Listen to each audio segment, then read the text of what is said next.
bir narsa yedirib beraman dedim. Hatdan olding bu oshqozonda. Bu ishtahani. To'ydan oldin gaplashib yurganmiz ovqat restoranga kirib. Faqat gretskiy salatim bor. deb yurarding-ku. Nima bilan yeyapsan endi?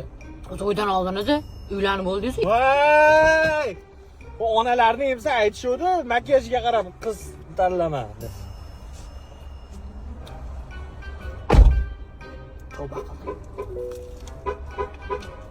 Oltin mazzaxlar xotinlar nimasi yo'man? To'ydan keyin desam, shunaqa qilib ovqatlanadigan bo'lsam, uy ishlariga chidamayman, yaramayman. Katta yeyish kerak ayol kishi degan. To'g'rimi?